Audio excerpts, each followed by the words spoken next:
இது மோட்டோரோலாவோட முதல் foldable phone Razr Fold.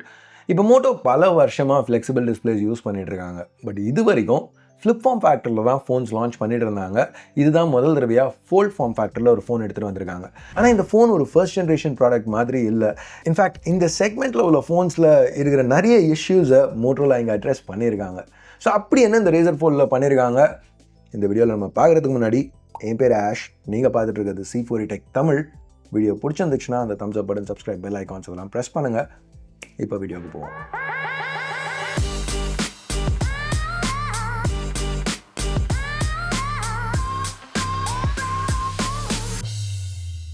Motorola at least இந்தியாவில் பாக்ஸில் நிறையவே ஆஃபர் பண்ணுறாங்க. Of course Razr Fold phone, leaflet, SIM tool, type cable இதெல்லாம் இருக்குது. பட் இது போக ஒரு ப்ரொடெக்டிவ் கேஸ், அப்புறம் 90 வாட் சார்ஜர் இன் பாக்ஸ் இன்க்ளூட் பண்ணுறாங்க. இப்போ ஜென்ரலாக இந்த செக்மெண்ட்டில் பெருசாக எதுவுமே கொடுக்கறதில்ல. எனிவேஸ், இந்த Razr Foldை நீங்கள் பிக்கப் பண்ண உடனே இன்ஹேண்ட் ஃபீல் ரொம்ப நல்லா இருக்குது. ஃபோன் வெறும் 4.7 மில்லிமீட்டர் திக்னஸ் தான் ஓப்பனாக இருக்கேன். வெயிட் ஏறக்குறைய ஒரு iPhone 17 Pro Max கேஸோட என்ன வெயிட் இருக்குமோ அந்த வெயிட் தான். நல்லா பில்ட் பண்ணியிருக்காங்க. ப்ரஷ் மெட்டல் எட்ஜஸ், பேக்கில் டெக்ஸ்சர் இருக்குது. ஸோ grip கொஞ்சம் பெட்டராக இருக்குது. ஃபிங்கர் பிரிண்ட்ஸும் ஈஸியாக பிக்கப் பண்ணல. ஹிஞ்ச் வந்து aircraft grade steel, titanium reinforcement பிளேட்டோட. பர்டிகுலராக எனக்கு அந்த கார்னர்ஸ் அவங்க கர்வ் பண்ணியிருக்கிறது பிடிச்சிருந்துச்சு. இப்போ ஒரு Z Fold 7ல் உள்ள அந்த ஷார்ப் எட்ஜஸோட கையில் பிடிச்சி யூஸ் பண்ணல எனக்கு கம்ஃபர்டபுளாக பட்டுச்சு. இப்போ Z Fold 7 பற்றி பேசையில் IP ரேட்டிங்கில் கூட இங்கே இம்ப்ரூவ்டாக ஆஃபர் பண்ணுறாங்க. IP48, IP49 and of course smart water touch இருக்கிறதுனால ஸ்க்ரீன் ஈரமாக இருக்கையில் கூட யூஸ் பண்ண முடியும். இப்போ இந்த கலர்வே மோட்டோரோலா இதை பேண்டோன் பிளாக் அண்ட் ப்ளூ அப்படிங்கிறாங்க.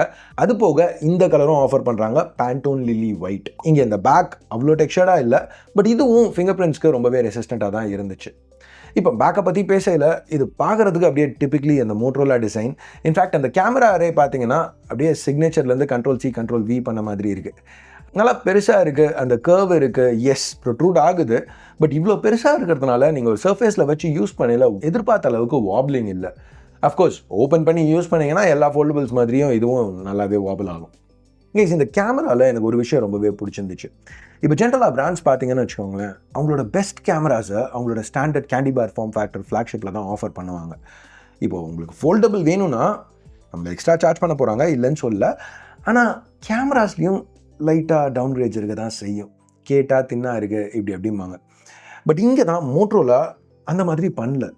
இந்த நான் சொன்னல Ctrl+C Ctrl+V சிக்னேச்சர்லேருந்து பண்ண மாதிரி இருக்குன்ட்டு, அது வெறும் லுக்ஸில் மட்டும் கிடையாது. ஆக்சுவல் சென்சர்ஸும் எக்ஸாக்டாக ஃப்ளாக்ஷிப் மோட்டோ சிக்னேச்சரில் நம்ம பார்த்தது தான் இங்கேயும் கொடுத்துருக்காங்க. ஸோ இதனால தான் ப்ராபப்ளி Razr ஃபோல்டபுள் ஃபோன்ஸ்க்கு DxO மார்க் ரேட்டிங்கில் டாப்பில் இருக்குது. இப்போ என்னோடய சிக்னேச்சர் கவரேஜ் மிஸ் பண்ணியிருந்தீங்கன்னா 3 50 மெகா பிக்சல் கேமராஸ், பிரைமரி சோனியோட லைட் 828, ஒரு பெரிய 1/1.28 இன்ச் சென்சர், இது f1.6 லென்ஸோட பேர் ஆயிருக்கு. சூப்பராக பெர்ஃபார்ம் பண்ணணும், எஸ்பெஷலி டைனாமிக் ரேஞ்ச். அப்புறம் லோ லைட்டில், இந்த லோ லைட்டில் நீங்களே பாருங்களேன் Z Fold 7ஓட சைட் பை சைட்ஸ். இப்போ வீடியோன்னு வரையில் இந்த டிஃப்ரென்ஸ் இன் பெர்ஃபார்மன்ஸ் இன்னமும் நோட்டிசபிளாக இருக்குது. Razrல உள்ள வீடியோ பார்த்தீங்கன்னா இன்னும் க்ளீனாக இருக்குது, நாய்ஸ் லெவல்ஸ் ரொம்பவே கம்மியாக இருக்குது. இன்னொரு சோனி சென்சர் லைட் 600, இது 3x டெலஃபோட்டோ லென்ஸோட பேர் பண்ணியிருக்காங்க, OIS சப்போர்ட்டோட. எஸ்பெஷலி போர்ட்ரேட்ஸ்க்கு இது ரொம்ப நல்லா இருந்துச்சு. மூணாவது இன்னொரு 50 mega pixel camera, ultra wide ஷாட்ஸ்க்கு இங்கே லென்ஸ்க்கு ஆட்டோ ஃபோக்கஸ் சப்போர்ட் இருக்கிறதுனால இதை யூஸ் பண்ணி மேக்ரோஸும் ஷூட் பண்ணலாம். வீடியோன்னு பார்த்தீங்கன்னா 8K 30 வரைக்கும் ஷூட் பண்ணோம். 3 சென்சர்ஸ் யூஸ் பண்ணியுமே 4K 60 டால்பி விஷன் ஷூட் பண்ணலாம். செல்ஃபீஸ்க்கு உள்ளே இருக்கிற 32 மெகா பிக்சல் கேமரா யூஸ் பண்ணி 4K 60 ஷூட் பண்ணலாம். கவர் டிஸ்பிளேல இருக்கிற 20 மெகா பிக்சல் 1080 60ல் மேக்ஸ் அவுட் ஆகுது.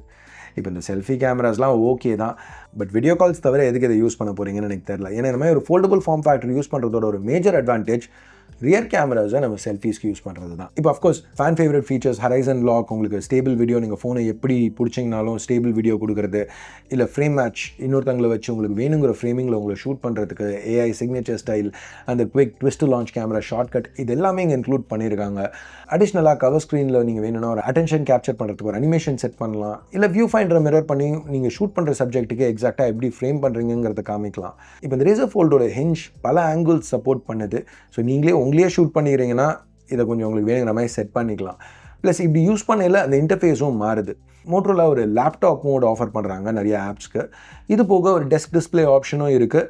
ஸோ உங்களுக்கு கிளாக், வெதர், நோட்டிஃபிகேஷன்ஸ் இதெல்லாம் ஃபோனை டென்ட் மோட்லையோ இல்லை ஸ்டாண்ட் பொசிஷன்லையோ வச்சிங்கன்னா டிஸ்பிளே பண்ண வைக்கலாம். மற்றபடி Type-C போர்ட்டில் வீடியோ அவுட் சப்போர்ட் இருக்குது. ஸோ நம்ம பார்த்துருக்க எல்லா ஸ்மார்ட் கனெக்ட் ஃபீச்சர்ஸுமே இந்த டெஸ்க்டாப் மோட் கூட இங்கே அவைலபிளாக இருக்குது, எக்ஸ்டர்னல் டிஸ்பிளேல யூஸ் பண்ணுறதுக்கு. அஃப்கோர்ஸ் இந்த ஃபோன்லேயே 2 டிஸ்பிளே இருக்குது, அதுவும் இந்த ஃபோனுக்கு ஒரு மேஜர் பாசிட்டிவ் தான்.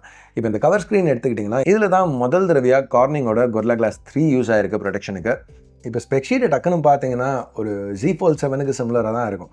ஆனால் ரெஃப்ரெஷ் ரேட் 125 ஹெர்ட்ஸ், பிரைட்னஸ் அதிகம், அப்புறம் டிஸ்பிளே சைஸும் கொஞ்சம் லைட்டாக அதிகம் தான். 0.1 இன்ச்சஸ்ங்கிறது யூஸ்வலாக பெரிய விஷயம் கிடையாது.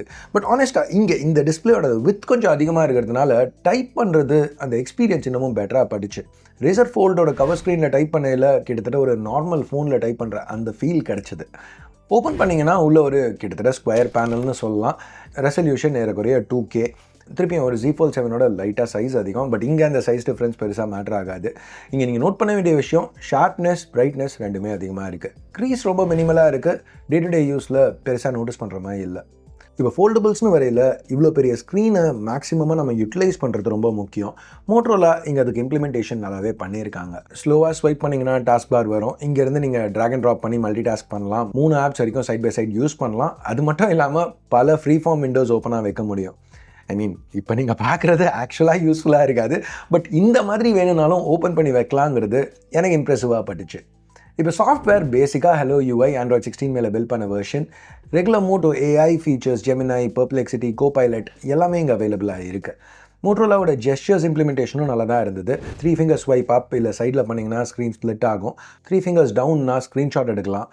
சாப் ஃப்ளாஷ் லைட் ஆன் அண்ட் ஆஃப்க்கு. அப்புறம் ஆப் கண்டினியூட்டி இருக்குது. நீங்கள் அந்த டிஸ்பிளே ஓப்பன் பண்ணலையோ க்ளோஸ் பண்ணலையோ எப்படி ரியாக்ட் பண்ணுங்கிறத நீங்கள் சூஸ் பண்ணலாம். ஸோ யூசர் எக்ஸ்பீரியன்ஸ்னு வரையில் ஒரு ஃபர்ஸ்ட் ஜென் ப்ராடக்ட் மாதிரியே இல்லை, ரொம்ப ரிஃபைண்டாக எடுத்துகிட்டு வந்திருக்காங்க. மோட்டரோலா 7 வருஷம் Android version update, security patches promise பண்ணுறாங்க. So best in class. இப்போ உள்ள சிப்புன்னு பார்த்தீங்கன்னா மோட்டரோலா சிக்னேச்சரில் பார்த்த மாதிரியே Snapdragon 8 Gen 5, 8 Elite Gen 5 இல்லை 8 Gen 5. அது கூட LPDDR5X ரேமும் UFS 4.1 ஸ்டோரேஜும் யூஸ் பண்ணியிருக்காங்க. இப்போ ஒரு Z Fold 7ல் உள்ள 8 Eliteோட கம்பேர் பண்ணிங்கன்னா GPU பர்ஃபார்மன்ஸ் கொஞ்சம் கம்மி தான். பட் இங்கே நம்ம நோட் பண்ண வேண்டிய விஷயம் ஃபோல்டபுள்ஸ் ரொம்ப தின்னான ஃபோன்ஸ். ஸோ சஸ்டெயின் பர்ஃபார்மன்ஸ் ஜென்ரலாக ஃபோல்டபுள்ஸ்க்கு ஒரு பெரிய பாசிட்டிவாக இருக்காது.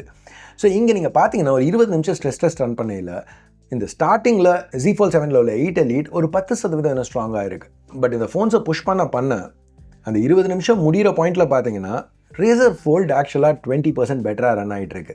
அதனால தான் ஸ்டெபிலிட்டி ஸ்கோரும் பெட்டராக இருக்குது. தெர்மல்ஸ்னு வரையில் பெருசாக சொல்லிக்கிற மாதிரி டிஃப்ரென்ஸ் எதுவும் இல்லை. ஸோ ஷார்ட் பர்ஸ்ட்ஸில் Z Fold 7 பெட்டராக இருந்தாலும் பட் ஒரு 5 நிமிஷத்துக்கு மேலே நீங்கள் கேம்ஸ் விளையாடினீங்கன்னா Razr Fold தான் ஆக்சுவலாக உங்களுக்கு பெட்டராக இருக்கும்.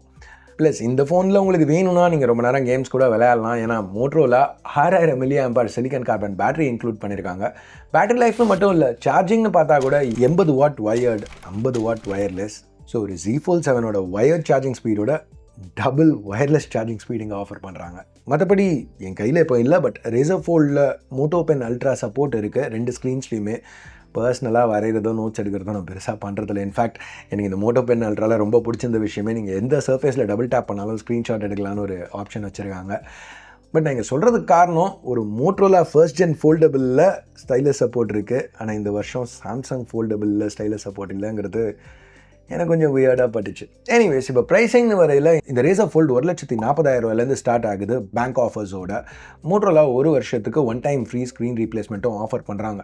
இப்போ இந்த ரேட்டுக்கு ஒரு ஃபோனுன்னு பார்க்கையில் பிராண்ட் நிறைய விஷயங்கள் கரெக்டாக ஆஃபர் பண்ணணும். மோட்டரோலா இங்கே ஆக்சுவலாக அப்படி பண்ணியிருக்க மாதிரி தான் எனக்கு தெரியுது. இது ஃபர்ஸ்ட் ஜென்ரேஷன் ஃபோல்டபுளாக இருந்தால் கூட ரொம்ப நல்லா பாலிஷ்டாக பண்ணியிருக்காங்க. ஆனஸ்ட்டாக கிட்டத்தட்ட ஒரு ஃபோல்டபுளில் உங்களுக்கு என்னெல்லாம் நல்லா இருக்கணுமோ எல்லா ஆஸ்பெக்ட்ஸுமே இந்த ஃபோனில் ஸ்ட்ராங்காக இருக்குது. ஸோ இன்றைக்கி தேதிக்கு நீங்கள் ஒரு ஃபோல்டபுள் வாங்கணும்னு பார்த்தீங்கன்னா Razr Fold ஒரு நல்ல சாய்ஸ் மாதிரி தான் தெரியுது. இது என்னோட கருத்து. இந்த மோட்டரோலா Razr Fold பற்றி நீங்கள் என்ன நினைக்கிறீங்க கீழே உள்ள கமெண்ட் செக்ஷனில் சொல்லுங்கள். ஸோ எனிவேஸ், வீடியோ பார்த்ததுக்கு நன்றி. Ash out.